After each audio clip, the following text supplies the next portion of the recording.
সভাপতি নুরুল হক নূর সহ নেতাকর্মীদের উপর হামলার প্রতিবাদে রাজধানীর বিজয়নগর কেন্দ্রীয় কার্যালয়ের সামনে বিক্ষোভ সমাবেশ করছে গণ অধিকার পরিষদ। সেখানে আছেন সহকর্মী মহসিন কবির, তার কাছ থেকে জানবো সর্বশেষ অবস্থা সেখানকার। মহসিন, কারা বক্তব্য রাখছেন? বক্তব্যরতদের বক্তব্যতে কি রয়েছে, আসলে কি দাবি করছেন তারা? মাসায়েক, যে কর্মসূচি চলছে গণ অধিকার পরিষদ নুরুল হক নূরের দল, সেই কর্মসূচি এখনও চলছে এবং জানেন যে গতকালের যে ঘটনা, নুরুর উপর যে হামলা, নুরুল হক নূরের উপর যে হামলা, সেই হামলার প্রতিবাদে মূলত আজকের এই কর্মসূচি। এবং এই কর্মসূচির শুরুতে এই বিজয়নগরে যে পল্টন থেকে কাকরাইল যাওয়ার যে সড়কটি, সেই সড়কটি অবরোধ করেছে গণ অধিকার পরিষদের নেতাকর্মীরা।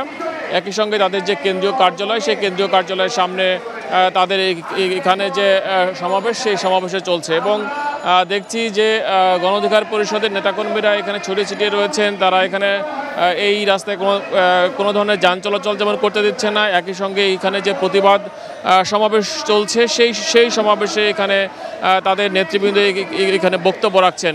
গণ অধিকারের দপ্তর সম্পাদক রয়েছেন শাকিলুজ্জামান শাকিল। একটু আপনাদের আসলে পরবর্তী কর্মসূচি কি হবে? কারণ আজকে আমরা দেখছি যে এখানে রাস্তা আটকে রাখা হয়েছে, প্রতিবাদ সমাবেশ চলছে, এবং এখন কর্মসূচি কি হবে? আপনারা দেখেছেন আজকে যে জায়গায় আমরা সমাবেশ করতেছিলাম, ঠিক এই জায়গায় গতকাল আমাদের শান্তিপূর্ণ মিছিলে জাতীয় পার্টি এবং ছাত্রলীগ, আওয়ামী লীগের সন্ত্রাসীরা জয় বাংলা স্লোগান দিয়ে আমাদের মিছিলের পেছন থেকে অতর্কিতভাবে হামলা চালায়। সন্ধ্যার সময় সেই হামলার প্রতিবাদে আমরা রাতে একটা মশাল মিছিল দিই এবং মশাল মিছিল শেষ করে আমরা এই কার্যালয়ের সামনে, ঠিক আজকে যে জায়গায় প্রোগ্রামটা হচ্ছে, এই জায়গাতেই কিন্তু গণ অধিকার পরিষদের সংগ্রামী সভাপতি নুরুল হক নূর সহ নেতাকর্মীরা সংবাদ। ওটা তো আমরা জানি, ইতিমধ্যে আমরা খবরও প্রকাশ করেছি। বলছি আপনাদের এখন কর্মসূচিগুলো কি হবে? আপনাদের যে প্রতিবাদ কর্মসূচি চলছে, এখন নতুন করে কোনো কর্মসূচি দিবেন কিনা? আমাদের সারা দেশব্যাপী আজকের কর্মসূচি ছিল আমাদের উপর যে হামলা হয়েছে এবং এই ব্যর্থতার দায় নিয়ে স্বরাষ্ট্র উপদেষ্টা পদত্যাগ করতে হবে, এবং এই হামলার সাথে যারা জড়িত, পুলিশ এবং সেনাবাহিনীর যে সকল সদস্যরা জড়িত, তাদেরকে বিচারের মুখোমুখি করতে হবে।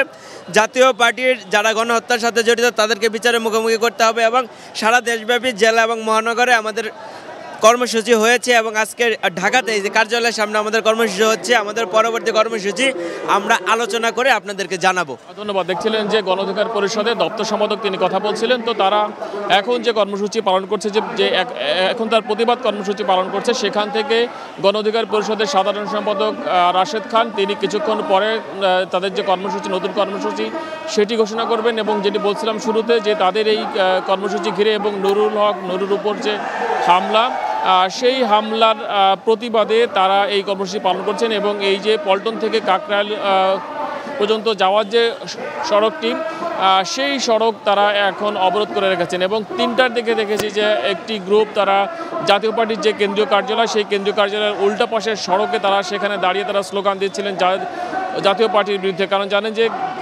গতকাল যে হামলার ঘটনা, সেটি আসলে জাতীয় পার্টির কেন্দ্রীয় কার্যালয়ে একটি সমাবেশ ছিল, এবং সেখান থেকে গণ অধিকার পরিষদের নেতাকর্মীরা মিছিল নিয়ে যাওয়ার সময় এই সংঘর্ষের সূত্রপাত হয়। তারপরে জানেন যে সেখানে পরবর্তীতে রাতে গণ অধিকার পরিষদের সভাপতি নুরুল হক নূরও তিনি হামলার শিকার হন। তো সব মিলিয়ে যে কর্মসূচি চলছে, কিছুক্ষণের মধ্যেই নতুন কর্মসূচি দিবে গণ অধিকার পরিষদ। আমরা নিশ্চয়ই তখন আপনাদের সঙ্গে আবারও যুক্ত হব।